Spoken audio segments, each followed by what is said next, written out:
Alright guys, it's time for equipment tour part 2.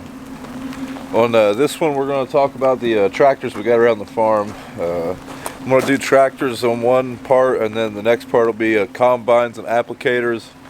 Then after that will probably be heavy equipment. But first tractor we're going to talk about is the Challenger. This is the baby Challenger, I call it. It's an MT 465D.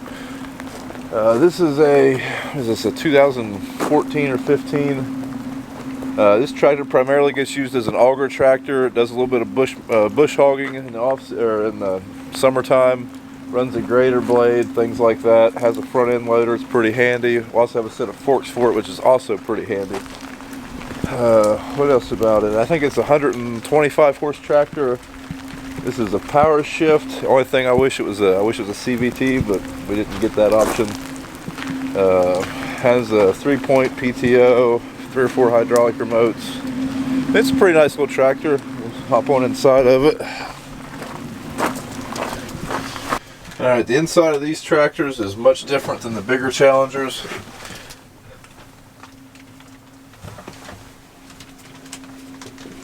But overall, it's still a very nice machine. This tractor is not a suspended cab or anything like that. Option-wise, it's a fairly stripped-down version. Like I say, we don't use it for a whole lot of stuff. So it's not like we're sitting in this machine all day or anything. Hour-wise, I think looks like this machine has 315 hours. So like I say, it doesn't get used a whole lot, but it is nice to have when we need it. Don't really know what else to say about it. Overall it's a pretty nice machine. Like the tractor quite a bit, and it does its job very well.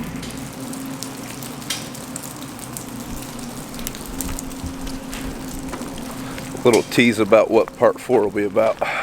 Alright guys, the next piece of equipment we're going to talk about is my dad's tractor. When I say my dad's tractor or my tractor, I basically just mean this is the tractor he plants with, and the other tractor is the tractor I plant with. His tractor is an MT 685D. This is a 2013 Challenger. Let's see here. I believe this is a 350 or a 340 horse front wheel assist tractor. I don't know what all the specs are on it, but it is equipped with a CVT transmission, 5 hydraulic remotes. I don't know what the gallon rate is on it, gallon flow on the hydraulic is. He plants corn with it, run the grain cart with it. What else do we do with it? We'll do some tillage with it, but for the most part my tractor does most of the tillage. He might hook the ripper up to it or something along those lines. But let's step inside and we'll take a look at the interior of it.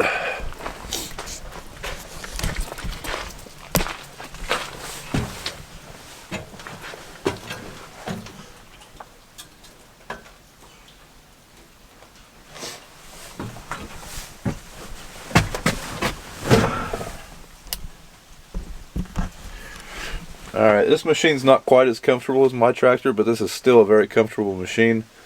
Before we got the 1038, we were probably going to update tractors with another one similar to this, the newer version of this tractor, and then they came out with the 1000 series, and it's a little bit nicer of a machine. So, but anyways, for his tractor, he always has a CB mount in it for the grain cart to communicate with the combines.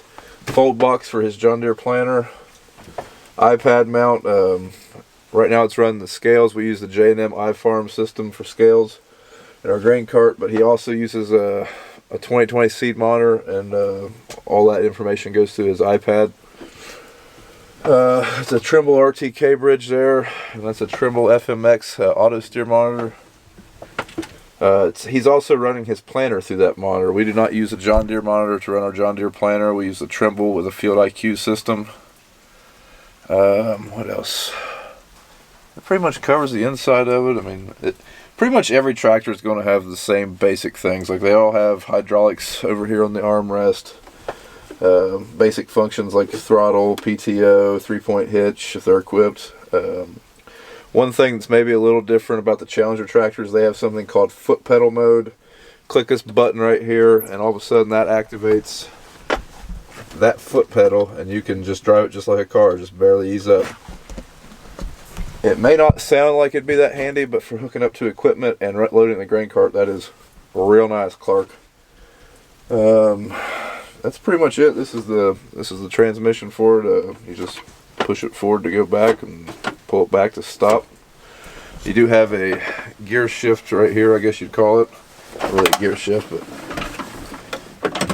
park, reverse, forward. But yeah, it pretty much covers it. This machine has 1,530 hours on it. So that's pretty much it. Someone requested that I start all the equipment, so. Yep, there she is. She's running. But I'm going to pull this back in, and then we'll go on to the next piece of equipment. Alright guys, the next tractor we're going to talk about is this John Deere 5320. And yes, we do have some John Deere equipment. This is probably the tractor that Dad uses the most. I say that because not because we're doing any field work with it or anything. Dad uses this to run his finish mower, and he probably runs that finish mower 8 to 10 hours a week. Every week we're not harvesting. And any chance he can during the fall, but that's pretty rare. I think it's 55 horsepower somewhere in there, but it's a great tractor for what he's doing with it. I mean, it's got cabin air conditioning, and I mean, he's a big fan of that. Inside, there's nothing real fancy about it.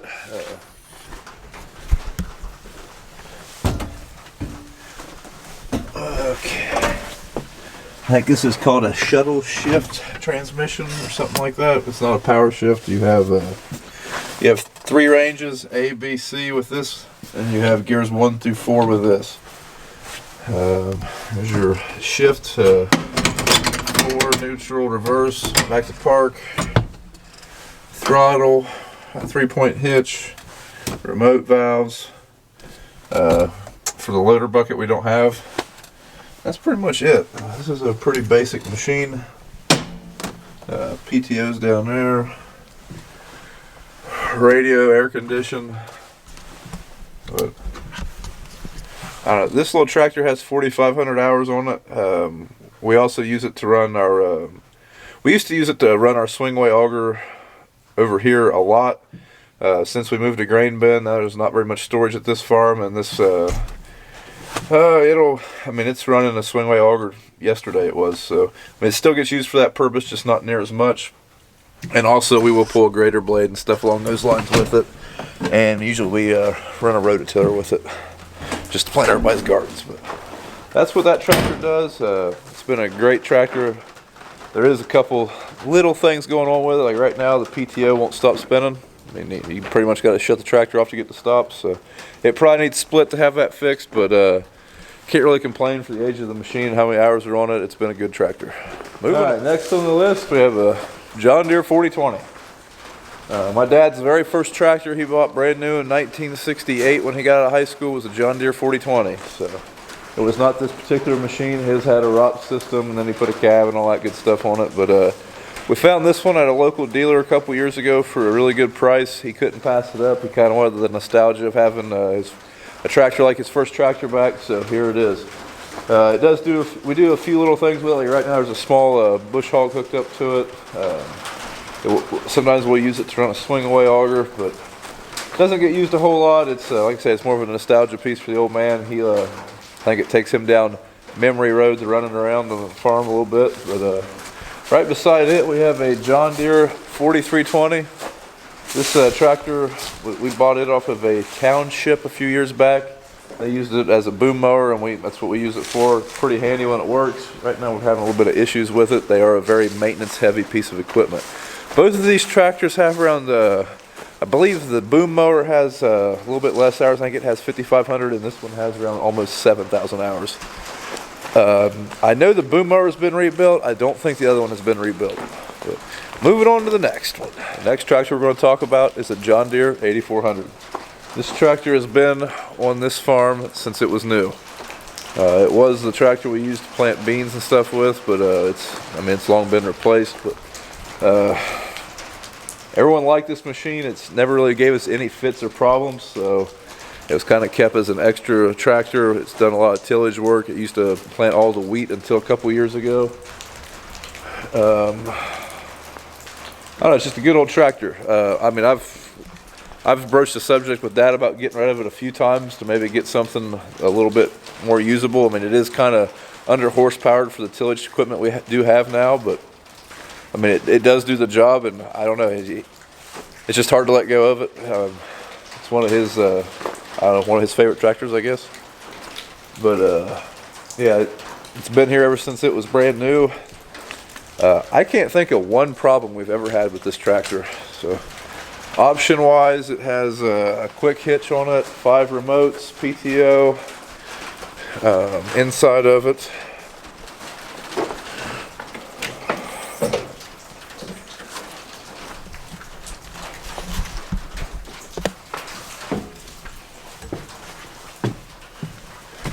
This one doesn't have a buddy seat. This has, I think they call it like the John Deere Field Command Center or something like that. It's basically just like a little desk. Okay. Headliner's falling down, but you'll have that after 21 years, 22 years. You know you're in an old piece of equipment when it's got a tape player. But, or an 8-track player. But, from the inside, this is a power shift. Right now it's in park, and you just bump it. That's forward. It's how you downshift, upshift, downshift, or that's upshifting in reverse, downshifting, and then back to park. Throttle, PTO, remotes. All the remote settings are controlled through here. Your flow and all that good stuff. Fuel gauge, everything. That's pretty much it for this machine. This tractor has 3,049 hours, which is pretty low for the year. Like I say, once it was replaced as not being a main planting tractor, it really doesn't get used that much. But when you need it in a pinch, it is a very handy tractor to have. That pretty much covers it for this tractor. Oh, that CB does not work. That's an old private band radio. When they worked, they were the bomb. Almost forgot to do the startup video.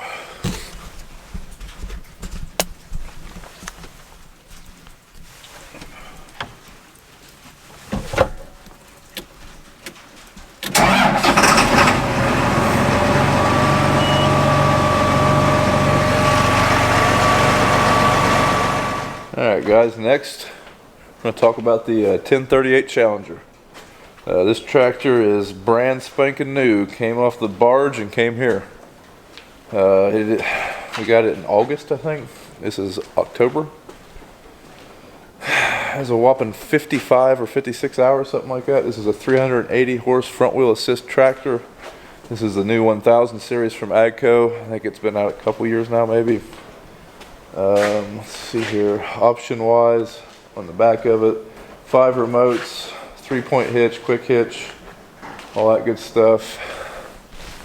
It is a fully suspended cab and front axle, so it will run 33 miles an hour, very smooth. Let's see here, what else? Has the CVT transmission, which I'm pretty sure all AGCO front wheel assist large horsepower tractors have now. Has the MAN engine, which is extremely smooth and quiet. I've been very impressed with it. I believe Dad's tractor is an AGCO engine, and it's a good motor too. There's nothing wrong with it, but this one is much quieter and just seems to be smoother all the way around. Let's climb up in the cab and look at the inside of the machine.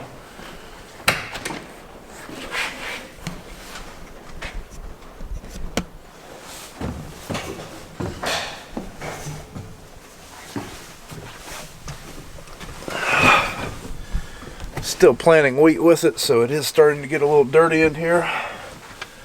Let's see here. This is your display for the tractor. This is what pretty much all the tractor settings run through this display, as well as your auto steer.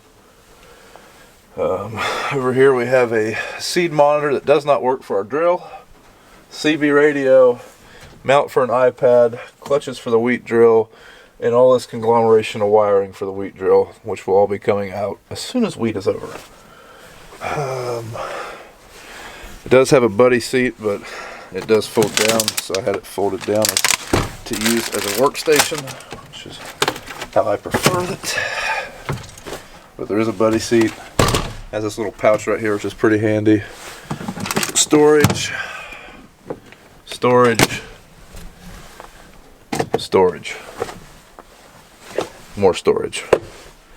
The cab in this tractor is extremely comfortable. Starting to get enough hours in it to start to form an opinion, and so far it's the nicest tractor cab I've been in, and I've been in several. The only thing I've ever seen that has a bigger cab in this tractor, in my opinion, like just usable space. I mean, maybe dimension-wise, some of them may be larger or cubic space, but the versatile four-wheel drive tractor, I mean, I could just about lay down crossways or any way and take a nap in that tractor. But this one is probably the biggest other than that I've been in. You know, Bluetooth here. So far, this tractor it's performed pretty well. So far, I've been pretty impressed with it. As far as the functions, this is what makes you go forward, backwards. There is no shifter up here to take it out of park. You just hop in it, push that forward, pull it back to stop, pull it back again to go in reverse. It looks a lot more complicated than it is. The more hours I get with it, the more I'm starting to learn about it. Obviously, that's going to happen with any new piece of equipment, but yeah, that pretty much covers it for this tractor. Like I say, it's got extremely low hours on it, so nothing too impressive there. I'll start it up for you, but like I say, it's pretty quiet. So pretty quiet, and now you can barely hear it. So, but yeah, that pretty much covers it. So thanks for watching. Like I say, this was part 2. Part 3 will be about combine sprayers and spreaders. It'll probably be filmed on the next day we get rained out of the fields and we're not hauling grain. But thanks for watching. If you like what you see, go ahead and follow, or go ahead and subscribe and like the video. Follow me on Instagram at Brian's Farming Videos, formerly Brian's Outdoor Videos, and like us on Facebook at Brown Farms. Thanks for watching, and we'll see you in part 3.